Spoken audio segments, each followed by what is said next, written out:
चलो रे चलो, चलो रे चलो रे चलो, चलो जहाजपुर। पंचम काल में समोशरण में बैठकर भगवान की पूजा करना महान पुण्य का उदय है। उस समोशरण में बैठकर चतुर्विध संघ के साथ में पूजा करना उससे ज़्यादा महान पुण्य का उदय है। अष्टानिका पर्व में पूजा करना उससे ज़्यादा महान पुण्य का उदय है। और जयपुर की नगरी के भट्टारक जी की नसिया में बैठ के पूजा करना और महान पुण्य का उदय है। आप महान पुण्यशाली हैं कि आप समोशरण में साक्षात आचार्य श्री के चरणों में बैठकर भगवान की पूजा कर रहे हैं। इस काल को पंचम काल कहते हैं। इस काल को कलयुग भी कहते हैं। क्या? इस काल को कलयुग भी कहते। कल यानी पाप, कल यानी मशीन, कल पुर्जा यानी मशीन का पुर्जा, और कल युग पाप का युग। इस युग में पाप बड़ी सहजता से हो जाता है और धर्म के कार्य करने में बड़ा प्रयास, बड़ा पुरुषार्थ करना पड़ता है, बहुत सोचना पड़ता है। जब तक तीव्र पुण्य का उदय नहीं आता है तब तक धर्म के कार्य इस युग में होने वाले नहीं है। और ऐसे समय में जब चारों तरफ भौतिकता के साधन उपलब्ध हैं, टीवी, मोबाइल, मशीनें, सोफा सेट, जितने घर में सेट होंगे, लेकिन माइंड अपसेट रहता है। इसलिए सेट होने के लिए यहाँ आना पड़ता है। यदि तुम्हारे घर के सेट तुम्हारे माइंड को सेट कर देते तो सेट होने के लिए तुम्हें यहाँ पर नहीं आना पड़ता। और जो यहाँ नहीं आता सेट होने के लिए, वो घर में बहुत अपसेट रहता है। आप प्रैक्टिकल देख लेना कि जो यहाँ से जुड़ जाता है, धर्म से जुड़ जाता है, देव शास्त्र गुरु के चरणों से जुड़ जाता है, वो दिमाग से सेट रहता है, ज्ञान से जुड़ जाता है, आत्मा से जुड़ जाता है, परमात्मा से जुड़ जाता है, उसकी जिंदगी सेट हो जाती है। लेकिन आप क्या कहते? नहीं, मेरा बेटा ना जॉब लग गई उसकी और अच्छी लड़की से शादी हुई, अब तो वो बिल्कुल सेट हो गया। लेकिन मैं ये कहती हूँ, जब तक उसके जीवन में धर्म नहीं होगा तब तक वो पूरा सेट होने वाला नहीं है। बंधुओं, धर्म की कीमत आप कितनी समझते हैं, नहीं समझते हैं, ये तो मैं नहीं बता सकती। समझते हैं तभी तो यहाँ बैठे हैं। यदि नहीं समझ रहे होते तो कैसे यहाँ पर बैठे होते। और आचार्य श्री ने धर्म की कीमत समझी कि धर्म में आत्मा को परमात्मा बनाने की ताकत है, इसलिए वो इस राह पर चल पड़े। स्वयं चल रहे हैं और अपने साथ में कितने त्यागी व्रतियों को चला रहे हैं।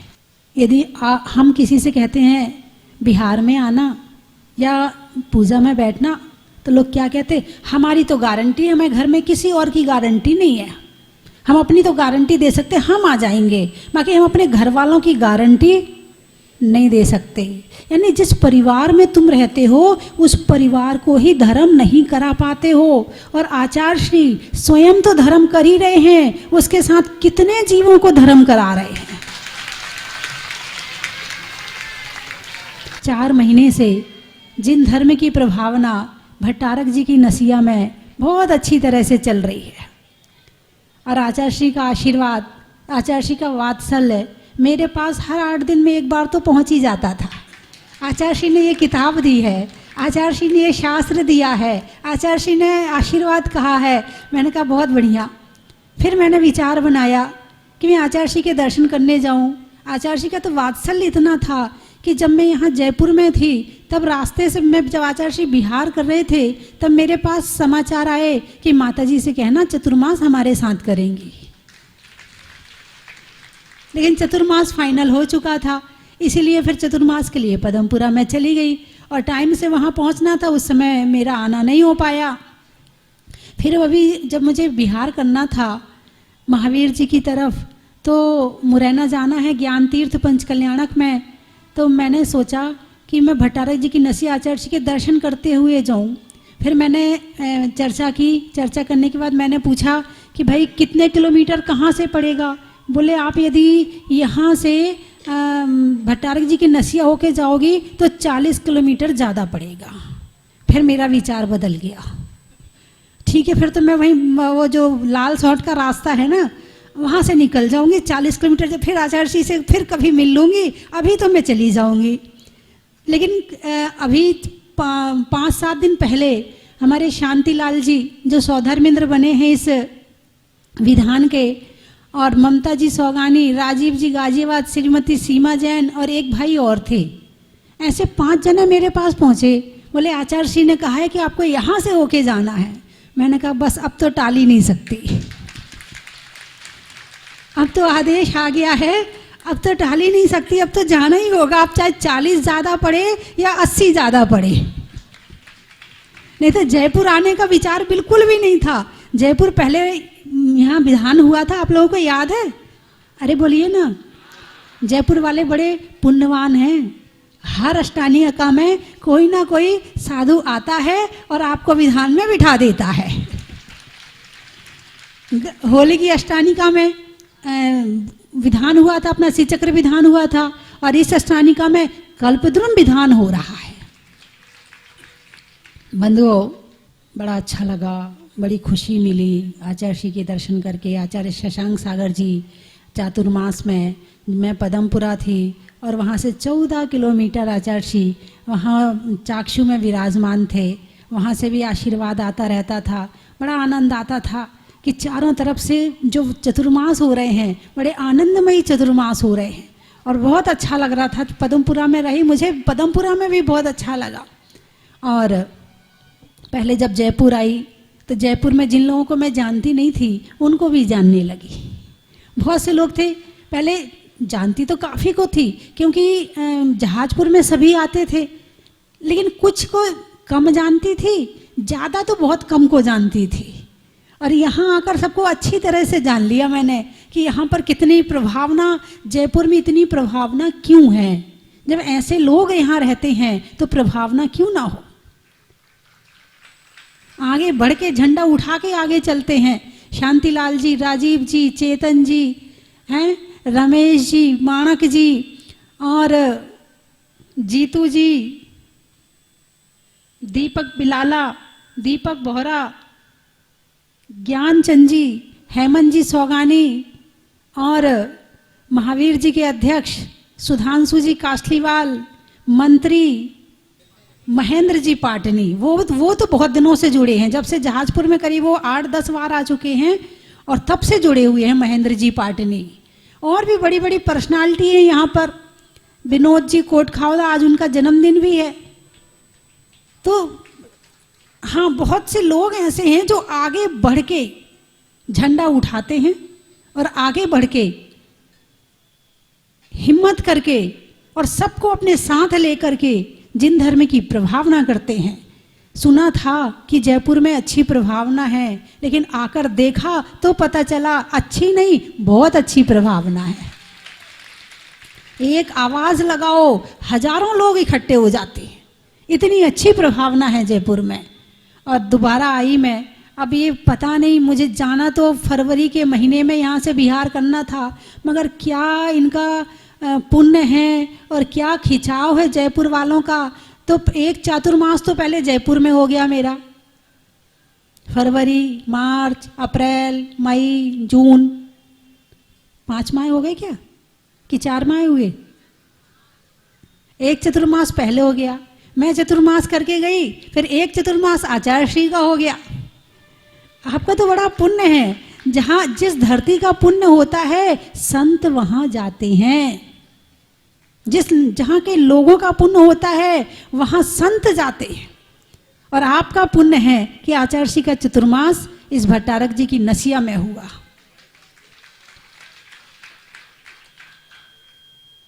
विनय जी सौगानी हैं क्या? बैठे हैं क्या? हैं? और विनोद जी तिजारा वाले वो भी हैं। भाई इन सब के लिए एक बार जोरदार तालियां बजाइए। पूरे चतुर्मास में जिन्होंने यहाँ सेवा करी उनके लिए भी, और जिन्होंने पदमपुरा सेवा करी उनके लिए भी, क्योंकि जब तक ये आगे नहीं पढ़ेंगे तो आप इतने बड़े विधान में आपको बैठने कैसे मिलेगा। और आचार्य श्री की एक नहीं कई विशेषताएं हैं। मैंने किताबें पढ़ी आचार्य श्री की, बहुत अच्छा लेखन है। और एक किताब तो अनूठा तपस्वी, वो आधी से ज़्यादा मैंने पढ़ी। वो बहुत इतनी अच्छी लगी कि वो मतलब जब भी मैं जरा सा भी फ्री होती थी तो मुझे ऐसा लगता था बस पढ़ने बैठ जाओ, सब काम छोड़ के सबसे पहले ये किताब पढ़ लो, पूरी छोड़ने का मन नहीं करता था। इतनी अच्छी किताब आचार्य श्री ने स्वयं लिखी है। अब आप देखो, आप एक गृहस्थी चलाते हो, घर में एक केवल अपनी घर गृहस्थी में रोटी पानी करते हो, उतने में आपको फुर्सत नहीं मिलती हैं। एक दुकान चलाते हो, इतने में आपको फुर्सत नहीं मिलती। आचार्य श्री इतना बड़ा संघ चलाते हैं, इतने श्रावकों को चलाते हैं, खुद की साधना करते हैं, उसके बाद भी लिख लेते हैं।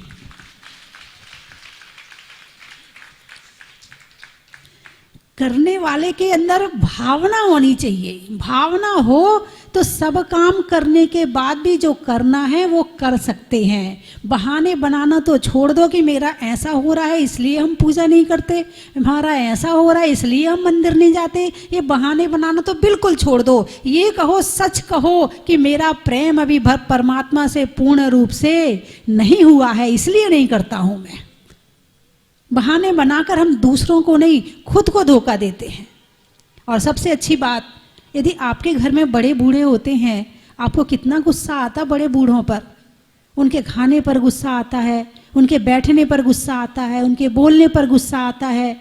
यदि आपको कुछ सीखना है, आचार्य जी से शिक्षा लेनी है, तो आचार्य जी के संग में बूढ़े बड़ों को दीक्षा देकर उनकी सेवा वैयावृत्ति करवाते हैं और उनकी समाधि करवाते हैं। यदि सबसे बड़ी आपको अपने परिवार में शांति की शिक्षा लेनी है तो ये शिक्षा लो आचार्य जी से,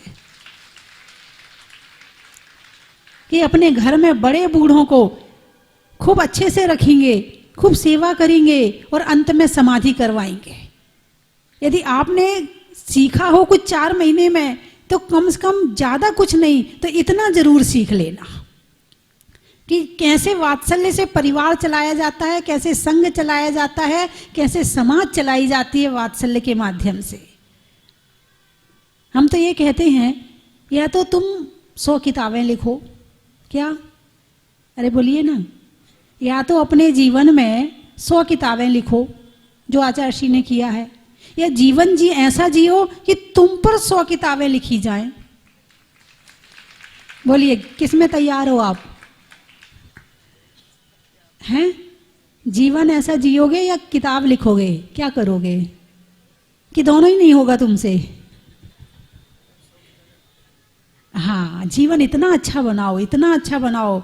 हमारे जैन समाज में साधु संतों का जीवन अनुकरणीय है, उनका जीवन आचरणीय है, उनका जीवन ग्रहण करने योग्य है, उनसे शिक्षा लेने योग्य है। यदि गुरु चरणों में आकर बैठते हैं, उनसे शिक्षा लेकर नहीं जाते हैं, तो आप खाली हाथ आए और खाली हाथ चले गए।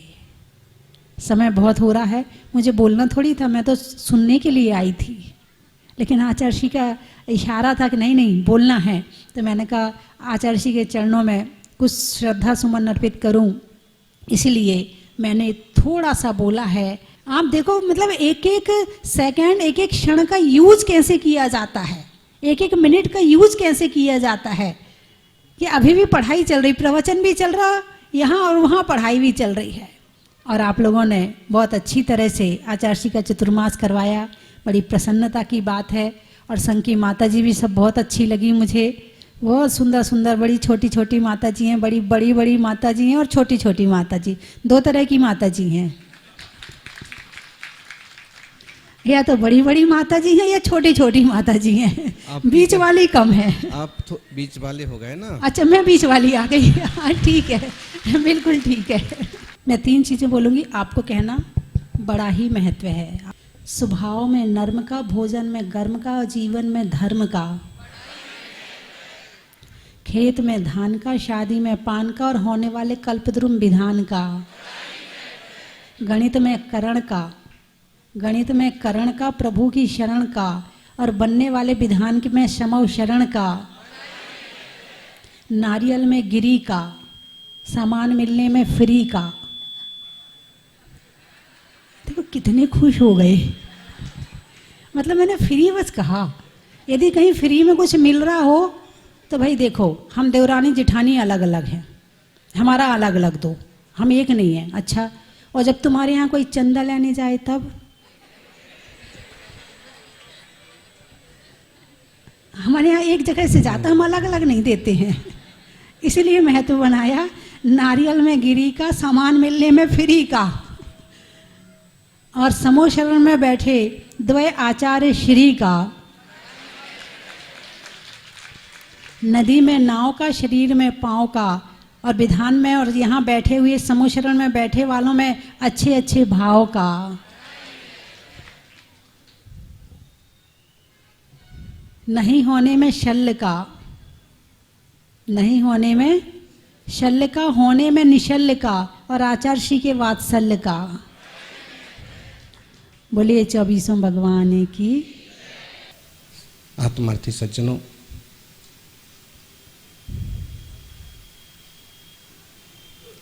ढेर सारी सेट होने के बाद भी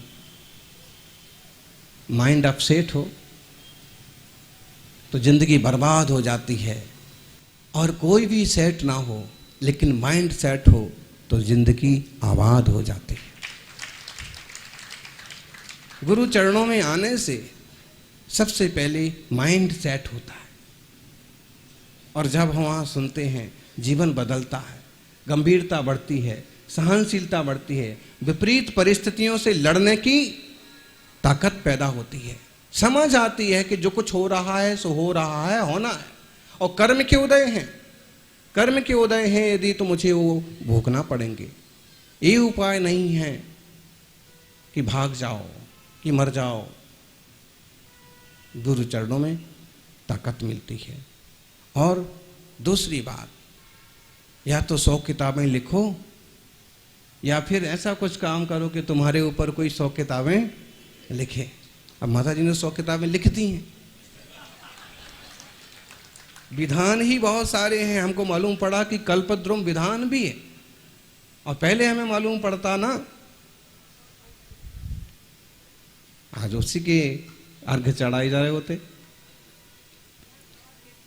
हाँ, अच्छा, फिर दूसरा, या फिर आप 100 किताबें लिखने जैसे आप पर लिखी जाएं वैसा कोई काम कर जाओ। बिरले लोग होते हैं कि जो ऐसा कर पाते हैं कि 100 किताबें लिखें।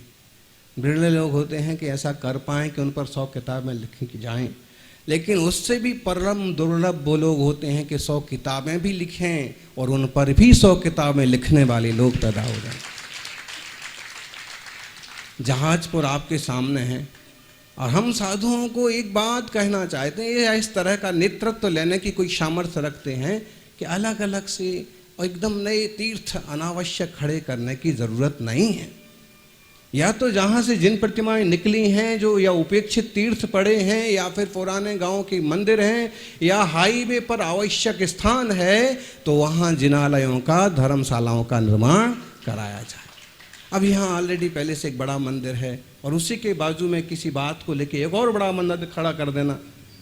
क्योंकि श्री जी का मंदिर खड़ा होना बुरी बात नहीं है, लेकिन आपकी जो शक्ति का यहाँ व्यय हो गया, ये सही जगह पर होता तो उसकी कीमत कई गुना हो जाती। असरोल में मंदिर बना, प्रतिष्ठा भी संभव है 27 से 2। देखा जाए तो उपयोगी स्थान है, विहार करने वाले मुनियों के काम जरूर आएगा। तो हमको आगे तक का सोचना चाहिए कि आप जो इन्वेस्ट कर रहे हैं, जो निर्माण कर रहे हैं, इनका उपयोग क्या हो पाएगा। या तो उसमें उस तीर्थ की गरिमा बढ़े, या फिर वो मुनि राजों के विहार के काम में आए, जनता के उपयोग में आए। अब यूं अलग से कहीं से घोंसले बना दिए तो उसका तो कोई औचित्य समझ में नहीं आता। पर्पस हमें मालूम होना चाहिए कि हम ऐसा क्यों कर रहे हैं और इससे क्या क्या सिद्धि होगी। बिना सोचे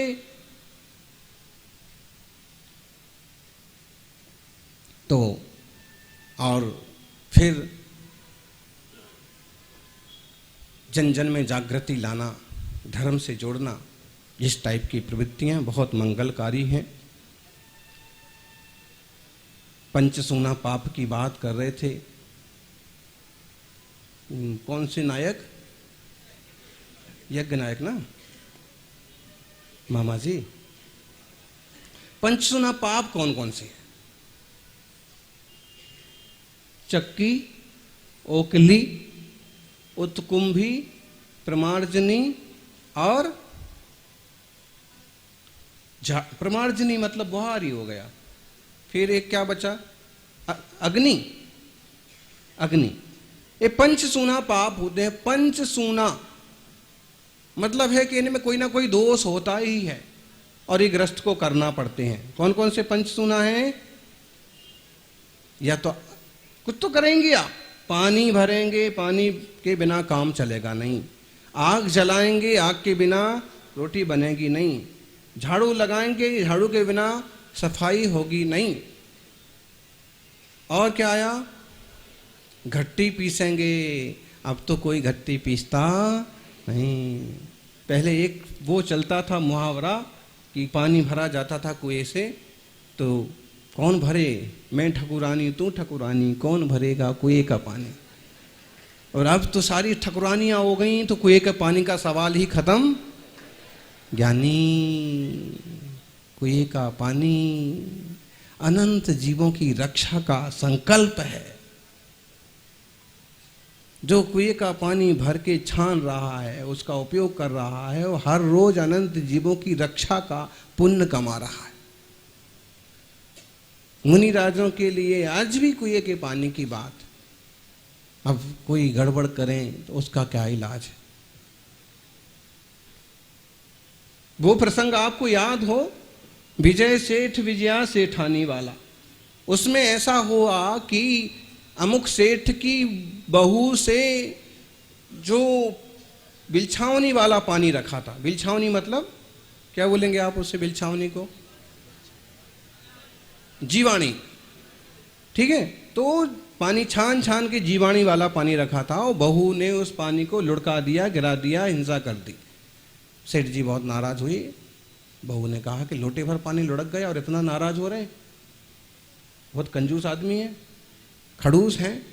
कभी भी सास ससुर या बड़े लोगों पर हमें तुरंत नहीं उखड़ जाना चाहिए। हो सकता है हम कुछ सोच रहे हैं और उनकी धारणा कुछ और हो। बहू सोच रही है कि लोटे भर पानी लुढ़क गया और सेठ जी सोच रहे हैं कि ओहो अनंत जीव राशि का घात कर दिया बिटिया ने। क्या आश्रय बंद होगा? हमारे परिवार का क्या होगा? चलो अभी मुनिराज के पास प्रायश्चित लेने चलेंगे। मुनिराज ने कहा कि या तो कितने मुनिराजों को आहार कराओ? 84,000 मुनिराजों को आहार कराओ तो इसका पाप मिटेगा, या फिर कोई जोड़ा तुम्हारे यहाँ ऐसा आ जाए कि जो शादी के बाद भी ब्रह्मचारी हो। कैसे मालूम पड़ेगा कि ब्रह्मचारी जोड़ा भोजन करके गया? तो बोले आपके यहाँ काला चंदोबा बांधो, और जब ऐसे व्यक्ति आहार करके जाएंगे तो चंदोबा सफेद पड़ जाएगा।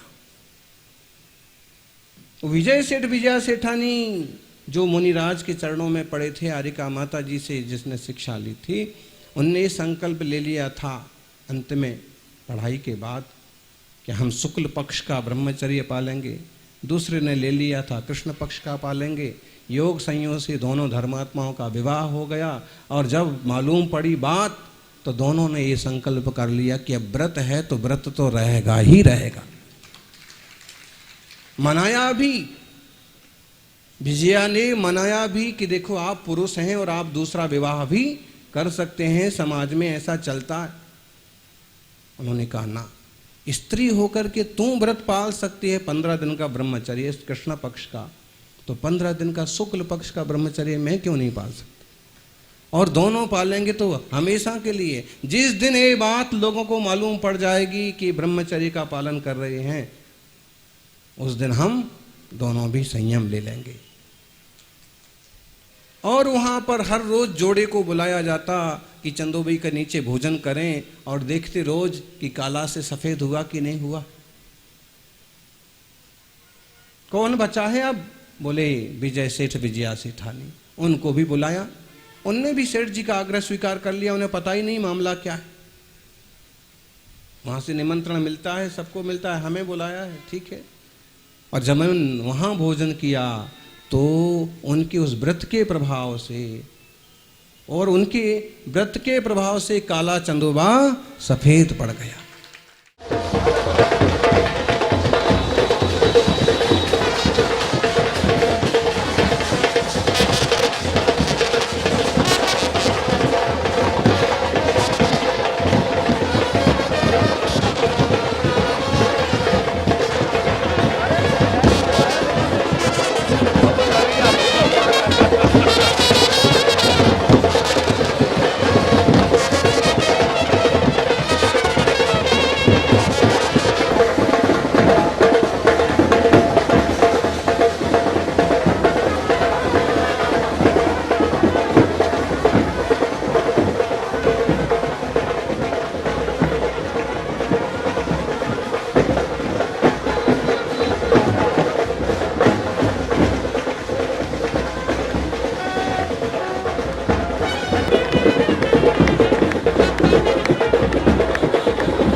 आरिका 105 स्वस्ति भूषण माता जी के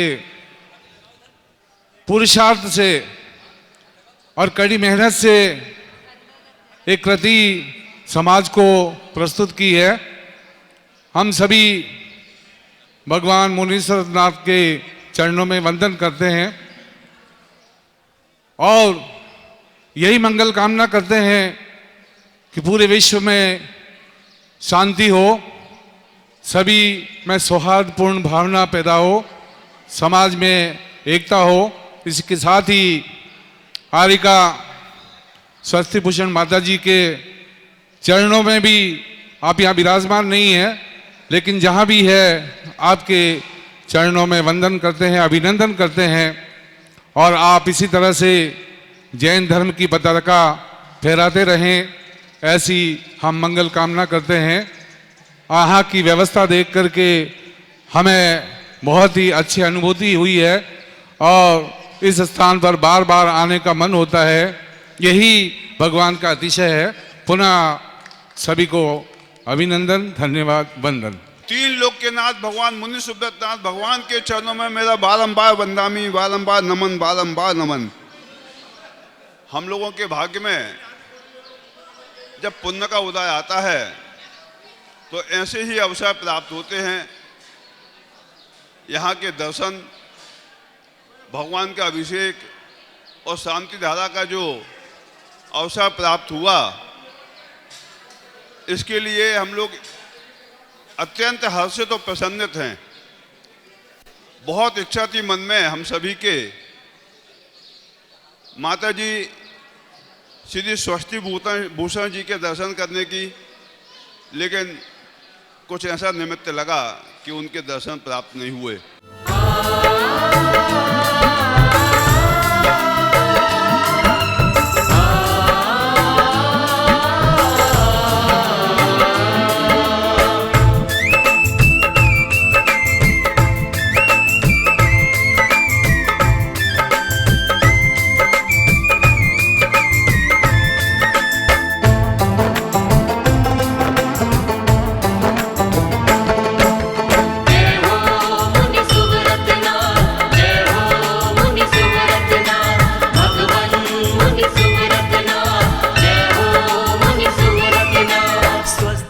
कंचन की थाल को सजाओ रे आज, रत्नों की थाल को भर लाओ रे आज। आओ आओ करे रे गुणगान आरती भगवन की। आओ आओ करे गुणगान आरती भगवन की। आओ आओ करे रे गुणगान आरती भगवन की।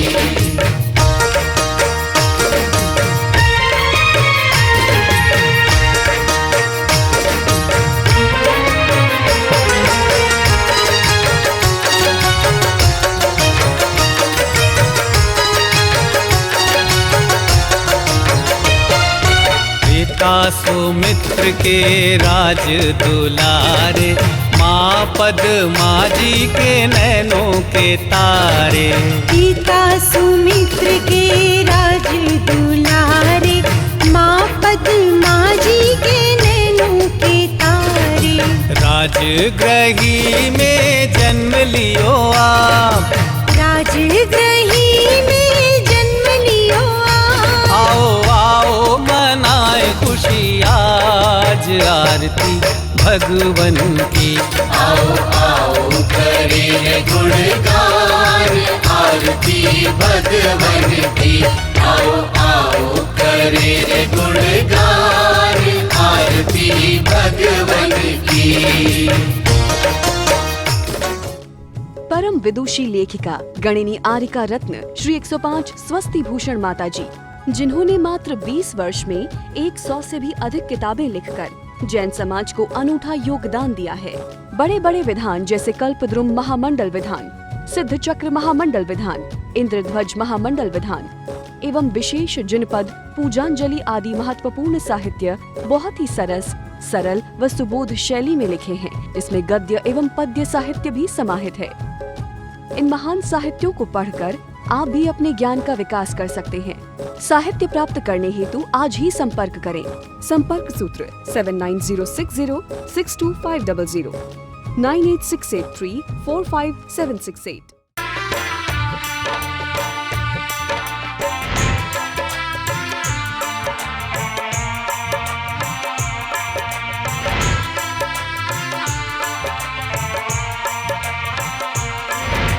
चलो रे चलो रे चलो चलो रे चलो रे चलो चलो जहाजपुर